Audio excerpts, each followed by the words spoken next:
আজকে বলবো হকের ব্যাপারটি। হক, হক শব্দটি হচ্ছে বাতিলের বিপরীত, মিথ্যার বিপরীত, অসত্যের বিপরীত।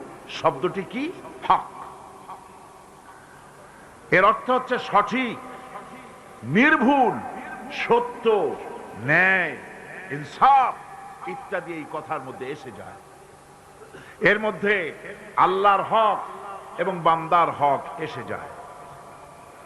হকের দাওয়াত অর্থ হচ্ছে ইমানদারদের সমাজ এরকম হবে না যে বাতিল মাথা উঁচু করে দাঁড়াবে আর হকপন্থীরা মাথা নিচু করে তারপরে চলবে, নাহকের বিরুদ্ধে কথা বলবে না, চুপ করে থাকবে। এটা ইমানদার যে সমাজে বাস করে সেই সমাজের চিত্র এরকম হতে পারে। চিত্র হবে যে সমাজে হক বাস করবে, ইমানদারেরা বাস করবে, সেই সমাজের ভেতরে বাতিলের বিরুদ্ধে ইমানদারেরা সোচ্চার হবে, তাদের কণ্ঠের আওয়াজ বুলন্দ হবে। কোন অসত্যকে, কোন মিথ্যাকে, কোন নাহককে সে বরদাস্ত করবে না। এটাই হলো ঈমানের দাবি। এটা কিসের দাবি? দেখুন, হক থেকে যদি চুপ থাকা হয় তাহলে মারাত্মক অবস্থা হবে। হযরত দাউদ আলাইহিস সালামের জামানায় শনিবারের দিন মাছ খাওয়া নিষিদ্ধ ছিল। আছে না কোরআন শরীফে? মাছ খাওয়া নিষিদ্ধ ছিল। আল্লাহ পাকের এই নিষেধকে অমান্য করে মাছ খাইল যারা, ইহুদিদের মধ্য থেকে আল্লাহ পাক ৭০,০০০ বনী ইসরাইলকে, ইহুদিদেরকে কি বানাইছিলেন? কি বানাইছিলেন?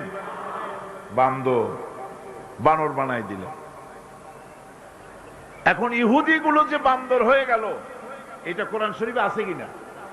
আছে কিনা? দারুন সাহেব মনে করলেন যে তো একটা মহা মুসিবতের কথা। ইহুদিরা এরা যে বান্দরের জাত, এদের মধ্য থেকে এতগুলো লোক বান্দর হইছে, আমাদের এই কলঙ্ক আমরা মেটাই কি করে? সুতরাং শিয়াল ভাবলো আমার একার লেজ যখন কেটেছে, সকলের লেজ আমি কেটে ছাড়বো। তখন ইহুদিদের সন্তান ডারউইন সে বলল, পৃথিবীর মানুষগুলি আসলে মানুষ না। আচ্ছা, মানুষ না তো কি এগুলা? এগুলা ছিল সিম্পাজি, ওরাং ওটাং, বান্দর ছিল। দেখো না, বান্দরের সাথে মানুষের কিছু মিল টিল আছে। মানুষগুলিকে তারা বান্দর বলল, ডারউইন সাহেব। এখন আমি বুঝি না যে কোন জিনিসের সাথে কোন জিনিসের সিমিলারিটি থাকলে এটা ওটার পূর্বপুরুষটা কি করে বলা যায়? পাবদা মাছ দেখতে তো বোয়াল মাছের মতো, নাকি বলেন? পাবদা চেনেন না বোঝায় শ্রীরঙের মানুষেরা? পাবদা দেখতে বোয়ালের মতো। কিন্তু কেউ কি কোনোদিন বলেছে যে এই পাবদারাই পুটি টুটি খাইয়া একদিন বোয়ালে পরিণত হয়ে গেছে? এটা কখনই বলা হয় না।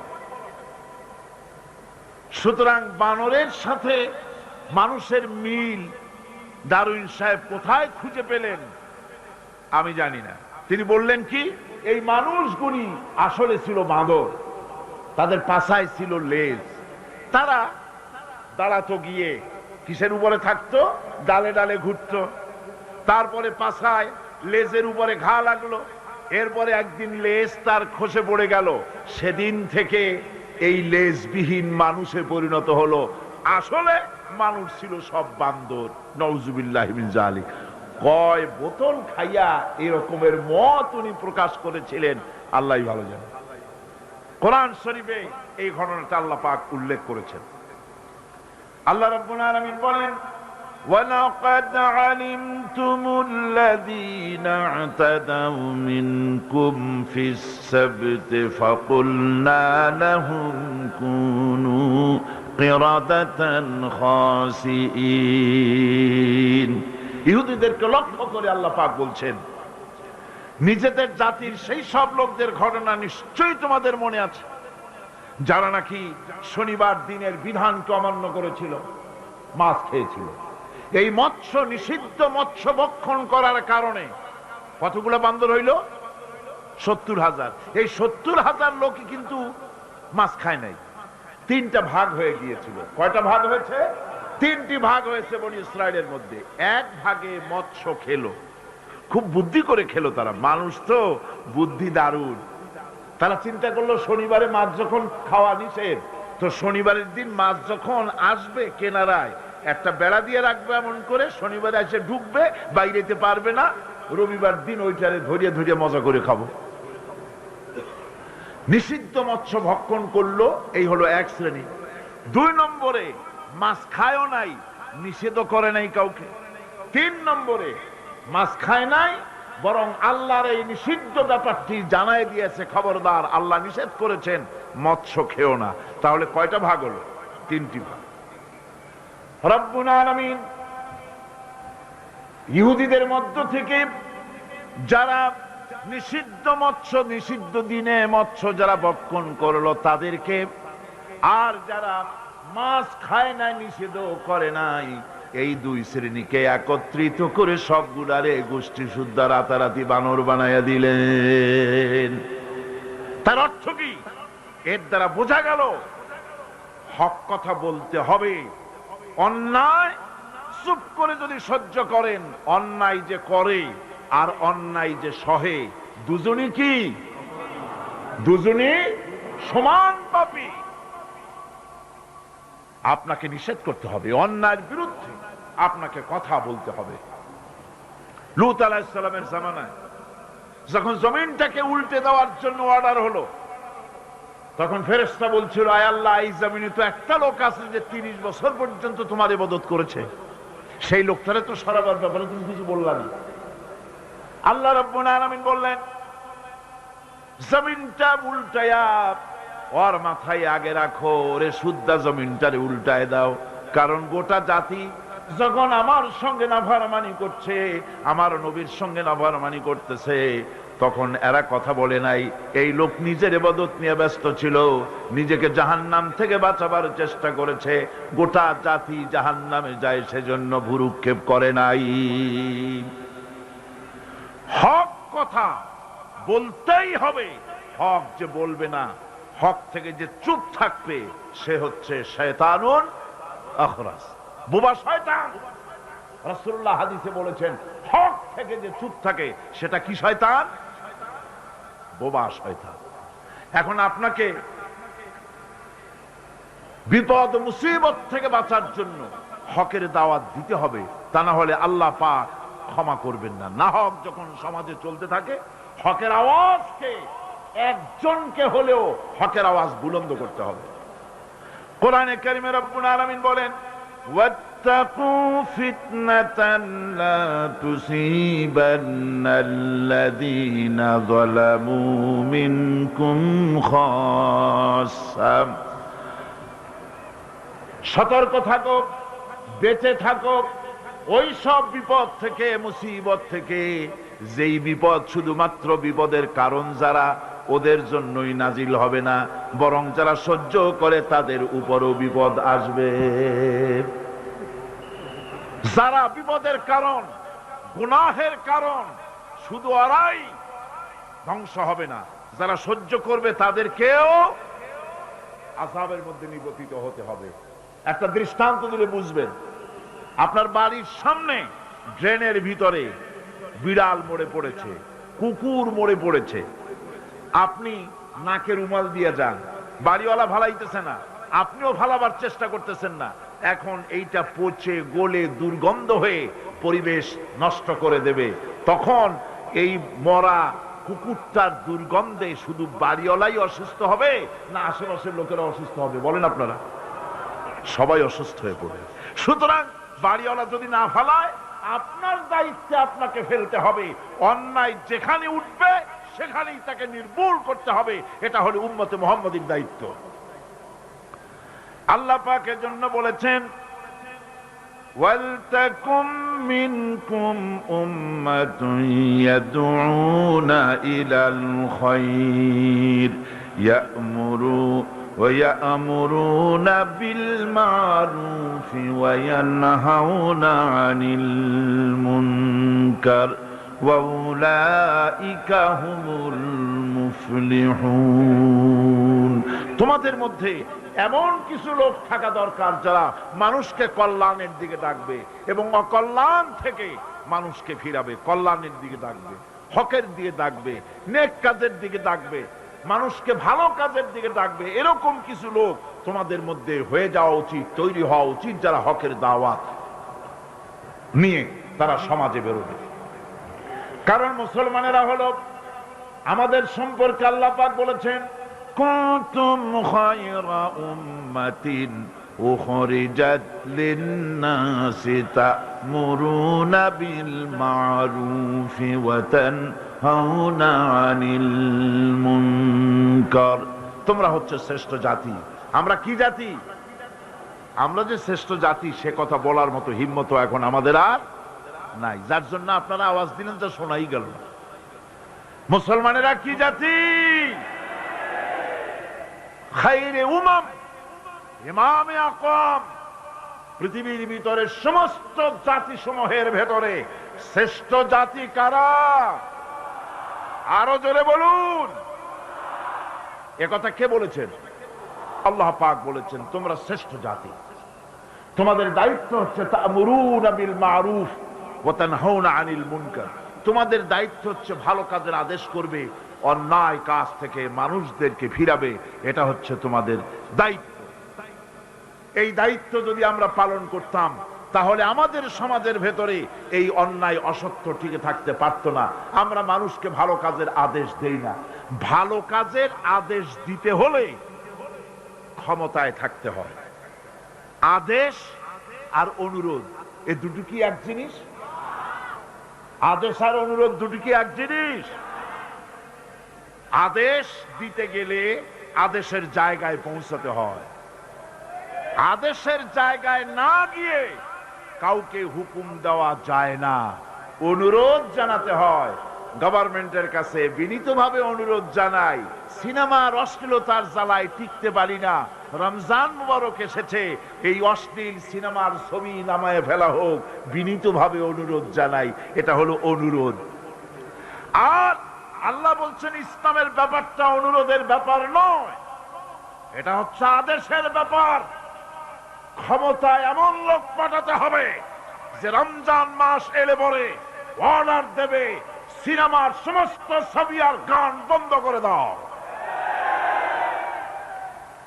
হোটেলের কোনো দরজা খোলা থাকতে পারবে না, কোন খাবারের দোকান মুসলমানদের খোলা থাকতে পারবে না। এটা হচ্ছে অর্ডারের কাজ। তা'মুরুনা বিল মা'রুফ, আমর, হুকুম, অর্ডার। অনুরোধ করে হয় না, এটা আদেশ দেওয়ার মাকামে যেতে হয়। সেই আদেশের মাকামে আমরা কি যেতে পেরেছি? পারিনি। আমাদের অবস্থা হচ্ছে মোল্লার দৌড় মসজিদ পর্যন্ত। এই কথাটা যে কে শুনাইছে আল্লাহই জানে। मोल्ला को जो मिला है मस्जिद में सजदे की इजाजत, मुल्ला को जो मिला है मस्जिद में सजदे की इजाजत, नालायक समझते हैं यही इस्लाम की आजाद। मौलवी साहेब मस्जिদের ইমামতি পাইছেন আর মনে করেছেন যে আমি ইসলামের স্বাধীনতা পেয়ে গিয়েছি। ডিসি সাহেব যদি দাওয়াত দেয়, মন্ত্রী সাহেব যদি দাওয়াত দেয়, আনন্দে অস্থির হয়ে যায়। আরে বাপ রে, ডিসি দাওয়াত দিছে, কি সোজা কথা, মরি কি বাঁচি, উঠি কি পড়ি। ওই জায়গা পার্লামেন্ট, সেক্রেটারিয়েট, বঙ্গভবন যেদিন কোরআনের দখলে আসবে সেই দিন অর্ডার দিয়ে অন্যায়কে বন্ধ করা সম্ভব হবে।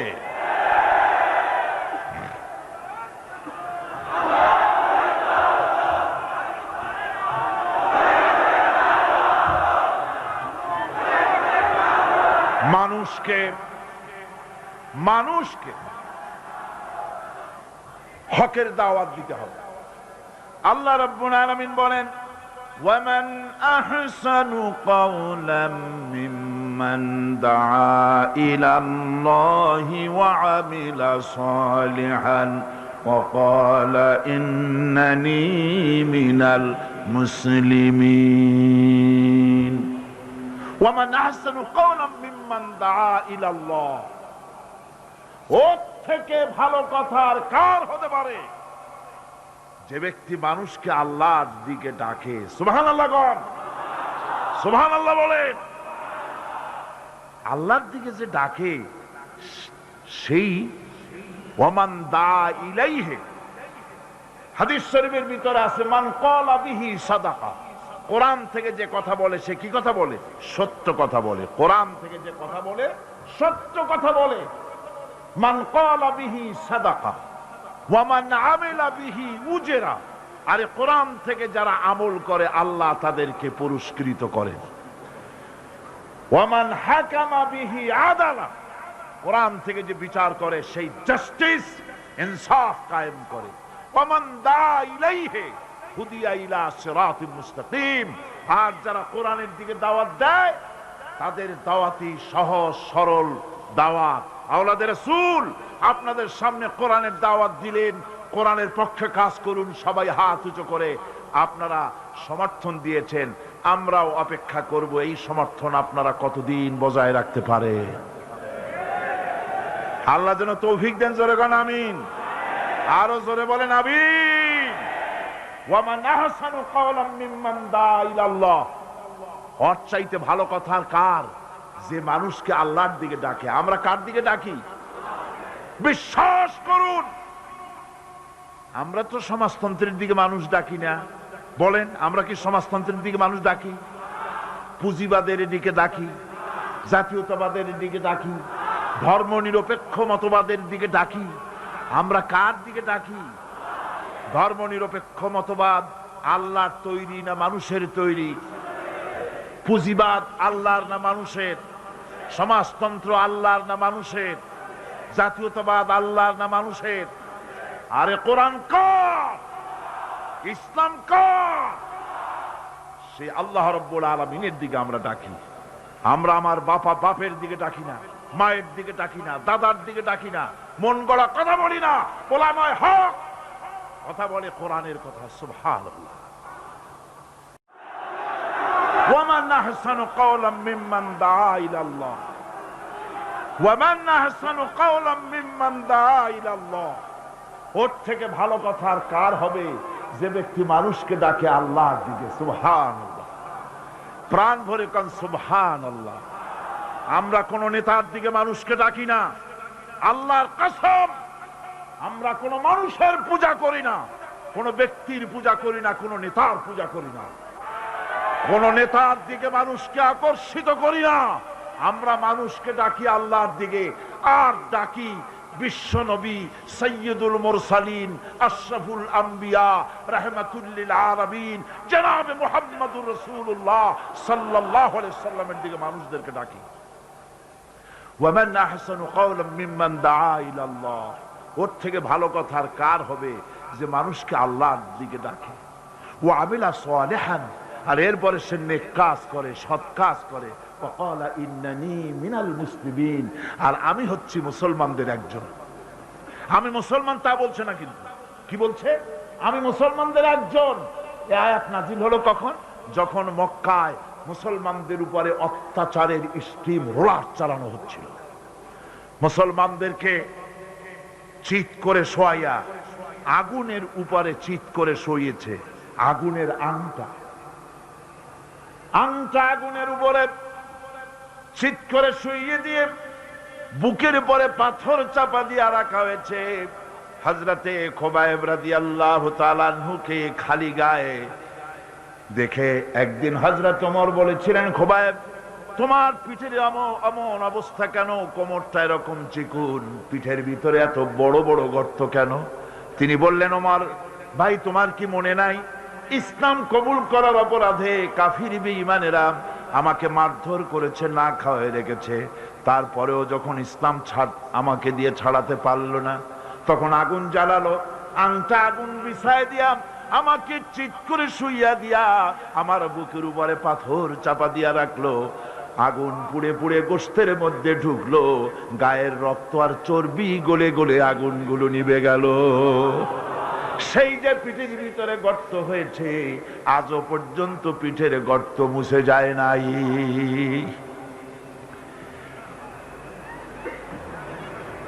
পাক বলছেন ওয়াকালা ইন্নানী মিনাল মুসলিমিন। ওই সাহাবীরা যখন নিজেকে মুসলমান বলে পরিচয় দেওয়ার অর্থই হলো সিংহ, ব্যাঘ্র, হিংস্র প্রাণীর সামনে নিজেকে সুপর্দ করে দেওয়া, সেই পজিশনে, ওই প্রেক্ষাপটে মুসলমানরা বলতেছে ইন্নানী মিনাল মুসলিমিন, যে মুসলমান গুলারে তোমরা পিটাও আমি ওদের একজন মুসলমান। কত বড় সাহসের কথা! যাদেরকে মারতেছো, পিটাইতেছো, আগুনের উপরে রাখতেছো, আমি তাদেরই একজন মুসলমান। সুবহানাল্লাহ। এইরকম মার খেয়ে অস্থির হয়ে তারপরে হযরত খাব্বাব বিন আল-আরিত রাদিয়াল্লাহু তাআলা আনহু রাসূল করিম সাল্লাল্লাহু আলাইহি ওয়াসাল্লামের খেদমতে হাজির হয়ে বলেছিলেন, শাকাউনা ইলা রাসূলিল্লাহ সাল্লাল্লাহু আলাইহি ওয়াসাল্লাম ওয়া হুয়া মুতাওয়াসসাদুন বুরদাতুন লাহু ফি জিল্লিল কাবা। তিনি কাবা শরীফের ছায়ায় আরাম ফরমাচ্ছিলেন। হযরত খাব্বাব বিন আল-আরিত সেখানে গিয়ে বললেন, আলা তাস্তানসিরু লানা, আলা তাদউ লানা ইয়া রাসূলুল্লাহ, হে রাসূল আপনি কি আমাদের জন্য দোয়া করবেন না? আমরা তো শেষ হয়ে গেলাম। হুজুর বললেন, হুজুর উঠে বসলেন আর বললেন, দেখো তোমরা এখনই ব্যস্ত হয়ে গেল। এখনই ব্যস্ত হলে তোমাদের আগে যারা দিন প্রতিষ্ঠিত করতে এখানে এসেছিল তাদেরকে কাফেরেরা তাদেরকে ধরত, তাদের জন্য গর্ত খনন করত, তারপরে তার মধ্যে কোমর পর্যন্ত দাবাই দিত। সুম্মা ইউতা বিল মানশাব ফায়ুদাউ আলা রাসিহি ফায়ুজআলু নিসফাইন, এরপরে করাত মাথার উপরে রেখে জীবিত মানুষটাকে করাত দিয়ে চিরে দুই টুকরা করে ফেলে দিত। মা ইয়াসুদ্দুহু যালিকা আন দীনে, এত বড় অত্যাচার করেও মুসলমানদেরকে আল্লাহর দ্বীনের রাস্তা থেকে এক চুলও সরাই দিতে পারে নাই। ওয়াল্লাহি লা ইউতাম্মান্নাল্লাহু হাযাল আমর, আল্লাহর নামে কসম করে বলছি, এমন এক সময় আসবে যখন মানুষেরা যাতায়াত করবে, সুন্দরী রমণীরা যাবে, সওদাগরেরা যাবে, টাকা নিয়ে পয়সা নিয়ে চলাফেরা করবে, লা ইয়াখাফু ইল্লাল্লাহ, আল্লাহ ছাড়া মনের মধ্যে কারো ভয় থাকবে না। সুবহান সুবহান, আল্লাহ ছাড়া কারো ভয় অন্তঃকরণে থাকবে না। এরকম সময় আসবে। ওয়ালাকিন্নাকুম তাস্তাজিলুন, আসলে তোমরা বড্ড তাড়াহুড়ো করছো। এত তাড়াহুড়ো করো না, অপেক্ষা করো, আমি নবী কসম করছি এমন সময় আসবে। রাসূলুল্লাহ ওয়াদা করেছিলেন। সেরকম সমাজ আসছিল না আসে নাই? আসছিল কিনা জোরে গণ? আসছিল। আল্লাহ পাক বলছেন হকের দাওয়াত দিতে হবে, আর এই দাওয়াত দিতে গিয়ে কিছু পরোয়া করা যাবে না। এই দাওয়াত দিতে গেলে বিপদ আসবে, মুসিবত আসবে, কষ্ট হবে, রক্ত দিতে হবে, জীবন দিতে হবে, তার উপরে ইসলামের রাষ্ট্রের প্রাসাদ নির্মাণ হবে। এই শহরের বড় বড় বিল্ডিং আছে না? আছে কিনা? এই বিল্ডিং গুলির কাছ থেকে আপনি হেদায়েত নিতে পারেন। বিল্ডিং এর কাছ থেকে হেদায়েত নেবেন কি? বিল্ডিং এর কাছ থেকে হেদায়েত নেবেন, বিল্ডিং তৈরি করতে গিয়ে কিছু ইট ভেঙ্গে চুড়ে টুকরা টুকরা হয়ে মাটির তলে যেতে হয়েছে নাকি হয় নাই? মাটির তলে যে ইটগুলি গেল, সেই ইটেরা যদি বলতো আমরা মাটির তলে যাব না, আমরা উপরে থাকবো, যাতে করে বাজারের রং আমার গায়ে লাগে, এটা যদি বলতো, তাহলে বিল্ডিং কি তৈরি হইতে পারত? বিশাল একটা বিল্ডিং, 100 তলা বিল্ডিং তৈরি করতে গিয়ে শত সহস্র ইটকে টুকরা টুকরা হয়ে মাটির তলায় মাদফুন হতে হয়েছে। তার উপরে বিল্ডিং এর ফাউন্ডেশন হয়ে গেল, তার উপরে বিরাট বিল্ডিং দাঁড়ায় গেল।